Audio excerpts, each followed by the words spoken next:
சென்னை வள்ளுவர் கோட்டத்தில் கைது செய்யப்பட்ட சீமான் எங்கே என கேட்டு நாதாகவினர் போராட்டம் நடத்தி வருகின்றனர். சென்னை வள்ளுவர் கோட்டத்தில் கைது செய்யப்பட்ட சீமான் எங்கே என்று கேட்டு நாதாகவினர் போராட்டம் நடத்தி வருகின்றனர்.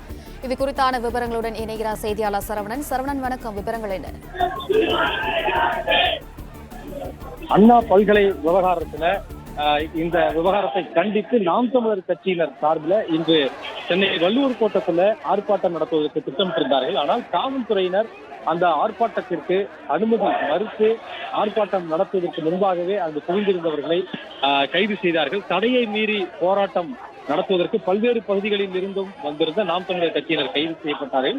அதனைத் தொடர்ந்து ஆர்ப்பாட்ட களத்திற்கு வந்த சீமானும் உடனடியாக கைது செய்யப்பட்டார். அவர் கைது செய்யப்பட்டு காவல்துறையினுடைய வாகனத்தில் ஏற்றி அழைத்துச் செல்லப்பட்ட நிலையில் அவருடைய கட்சியினரையும் கைது செய்து வெவ்வேறு பகுதிகளுக்கு அழைத்துச் சென்றார்கள். தற்பொழுது நுங்கம்பாக்கம் பகுதியில தனியார் திருமண மண்டபம் ஒன்றில் தங்க வைப்பதற்காக 100க்கும் மேற்பட்டவர்களை பேருந்துகள் மூலமாக கைது செய்யப்பட்டு அழைத்து வந்த போது இந்த கட்சியினுடைய தலைமை ஒருங்கிணைப்பாளர் சீமான் அவர் எங்கு தங்க வைக்கப்பட்டிருக்கிறாரோ அங்குதான் கட்சியினரையும் தங்க வைக்க வேண்டும் என்று கோரி பேருந்திலிருந்து இறங்க மறுத்து தொடர்ந்து ஆர்ப்பாட்டத்தில் ஈடுபட்டு வருகிறார்கள். அவர்களில் ஒரு சிலரை காவல்துறையினர் வலுக்கட்டாயமாக எடுத்துச் சென்று அந்த தனியார் மண்டபத்தில் அடைத்து வைத்திருக்கக்கூடிய நிலையில் ஒரு 20 பேர் வரை மட்டும்தான் தற்போது மண்டபத்திற்குள் இருக்கிறார்கள். மற்ற நபர்கள் யாருமே பேருந்தில் இருந்து இறங்காமல் பேருந்தில் இருந்தவாறே அவர்கள் கோஷம் எழுப்பி வருகிறார்கள்.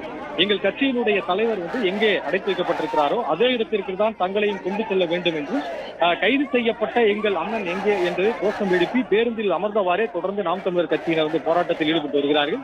அதே வேளையில காவல்துறை அதிகாரிகளும் கைது செய்து வைக்கப்படக்கூடிய இடத்துல போதுமான இடவசதி இல்லை என்பதனால தனித்தனியாக பிரித்து வைப்பதாக தொடர்ந்து அந்த நிர்வாகிகளிடம், அதாவது நாம் தமிழர் கட்சியினுடைய நிர்வாகிகளிடம் விளக்கம் அளித்து வரக்கூடிய நிலையில் எங்கு தங்க வைக்கப்படுகிறாரோ அங்குதான் தங்களையும் கொண்டு செல்ல வேண்டும் என்று தொடர்ந்து கோஷம் எழுப்பியும் அது காவல்துறையினோட வாக்குவாதத்திலும் ஈடுபட்டு வருகின்றனர்.